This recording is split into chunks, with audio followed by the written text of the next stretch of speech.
My name is Nora Bennett, and I learned early how to be quiet. The spotlight always found my younger sister, Chloe, charm and laughter, the sun my mother orbited. She's just like me, Mom said, as if I were a cloudy day. Dad, Henry, never compared us. He came home with machine oil on his hands, set his lunch pail down, and asked what I was reading. He left my perfect tests on the fridge long after anyone thought it cute. That loyalty kept me upright when the house chose applause over attention. Adulthood changed rooms, not roles. I rented a small apartment, paid bills, and visited on weekends. Mom and Chloe stayed glitter and motion. Dad and I were the pause between songs. At 65, he retired without ceremony, just a cardboard box and work gloves on the kitchen table. He built a bird feeder, planted tomatoes, and showed me each small improvement. The fall arrived on an ordinary morning. 3 steps off the back porch, a wrong heel, a thud. A hip replacement followed, then a recovery that stalled. The walker turned into a wheelchair. Dad hated stillness. Mom hated watching it.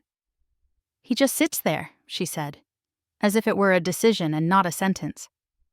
Care found me because I bent toward it. I logged meds, labeled drawers, and learned the geometry of lifting him without hurting either of us.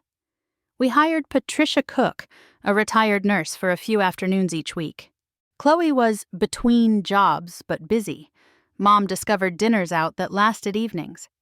Travel brochures landed on the counter, spa weekends, desert sunsets, while the man by the window tracked the moving light and I counted pills.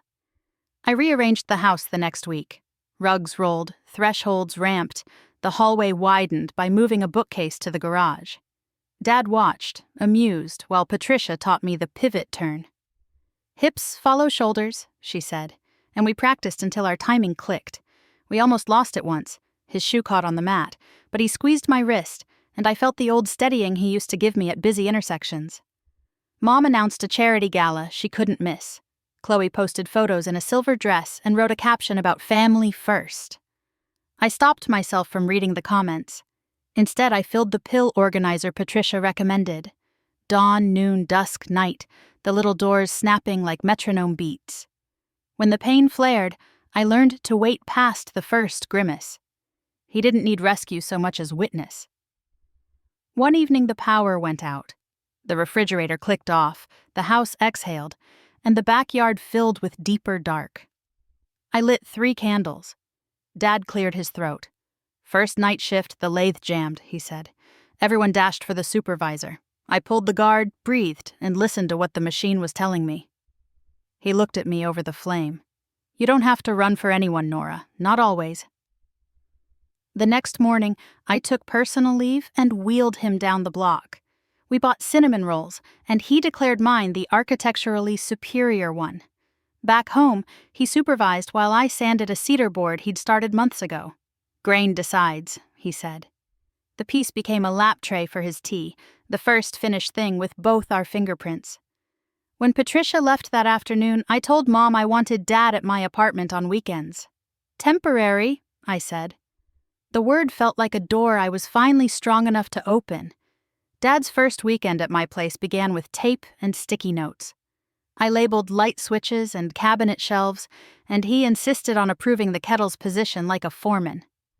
The building's super, Mr. Vance, played harmonica in the stairwell. We listened from the doorway, feet side by side, the notes wandering like a dog off leash. When the last trill faded, Dad said, "Good acoustics," as if he'd been inspecting them for years. Saturday morning we rode the bus to his therapy evaluation. The waiting room hummed with vending machines and clipboards. When the therapist recommended fewer sessions, I said no. I asked for balance work, transfer practice, and a home exercise plan with drawings I could follow. Dad watched my mouth as if I were negotiating for a raise he never took. That afternoon, Chloe appeared with grocery bags and nervous eyeliner. She cooked stew from a recipe card in Dad's block letters. Mom arrived late, shoulders squared for an argument I didn't deliver. I handed her the tray Dad and I had made and set napkins on it like a ceremony. "Take the next Tuesday," I said. "I'll cover Thursday. Patricia keeps Monday. We're doing this by a calendar, not by guilt." No one cheered. They nodded. It was enough. On Sunday, Dad asked for the marker. His hand shook, but the letters settled. Grain decides. Nora chooses. We slid the tray on his knees and opened the window. City air and the smell of stew braided into something like a future.